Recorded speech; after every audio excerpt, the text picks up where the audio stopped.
তোমার মতো বোকা ক্ষুদিরাম আজ দেশের বড় দরকার। দেশের জন্য তুই মরতে পারিস, প্রশ্নের উত্তরে যে বুক ছিটিয়ে হাসি মুখে বলবে পারি বই কি। তুমি তো ফাঁসি কাটিয়ে ওঠার আগে দেশের ছেলেদের বোমা মারতে শিখিয়ে দিতে চেয়েছিলে। মানুষের মনে আজ চেতনার অভাব, সে আজ ভীরু স্বার্থপর। তাদের মনে সেই চেতনার বোমা ফাটার আজ বড় দরকার। ফাঁসি দড়িতে গলা দিয়ে সাহস হাসি মুখে বলতে পারে, ফাঁসি দড়িতে মোম লাগানো হয় কেন? কঠিন সত্যের মুখে দাঁড়ানোর মতো সেই নির্ভীক সাহস আজ বড় দরকার।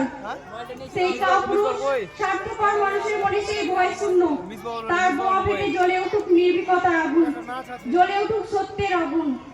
হয়তো তুমি তোমার কথা রেখেছিলে ক্ষুদিরাম, হয়তো তুমি ফিরে এসেছিলে, কিন্তু মা চিনতে পারেনি বলে তুমি অভিমান করে ফিরে গেছো। অভিমান। তাই তো তুমি যদি মাসির ঘরে ফিরে যদি এসে থাকো, তাহলে আরো একবার ফিরে এসো। ফিরে এসো বর্ষিখা, ফিরে এসো আত্মবলিদানের আগুন, ফিরে এসো। তুমি তো ফিরে আসতে চেয়েছিলে। তোমার আত্মাহুতি আগুনে পবিত্র হোক এদেশের মাটি, এদেশের জল, এদেশের বাতাস। একবার বিদায় দে মা, ঘুরে আসি। একবার বিদায় দে মা, ঘুরে আসি। আমি হাসি হাসি পড়ব ফাঁসি, দেখবে ভারতবাসী। আমি হাসি হাসি পড়ব ফাঁসি, দেখবে ভারতবাসী। একবার বিদায় দে মা, ঘুরে আসি।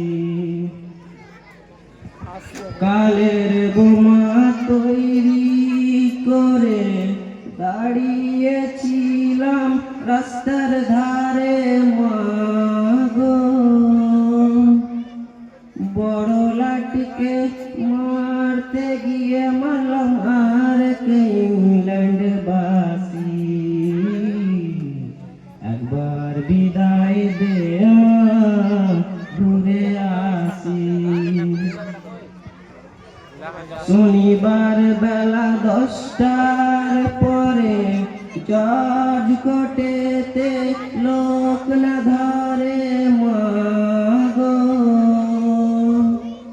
হলো অভিরামের দ্বীপ চালান মা, ক্ষুদিরামের ফাঁসি। একবার বিদায় দে মা, ঘুরে আসি। 12,33,000,000 রইল মা তোর বেটা বেটি মা গো। তাদের নিয়ে ঘর করিস মা, মোদের করিস দাসী। একবার বিদায় দে মা, ঘুরে আসি। 10 মাস 10 দিন পরে জন্ম নিব মাসির ঘরে মা গো। তখন যদি না চিনতে পারিস, দেখবি গলায় ফাঁসি ও মা। তখন যদি না চিনতে পারিস, দেখবি গলায় ফাঁসি। একবার বিদায় দে মা, ঘুরে আসি। একবার বিদায় দে মা, ঘুরে আসি। আসসালামু আলাইকুম।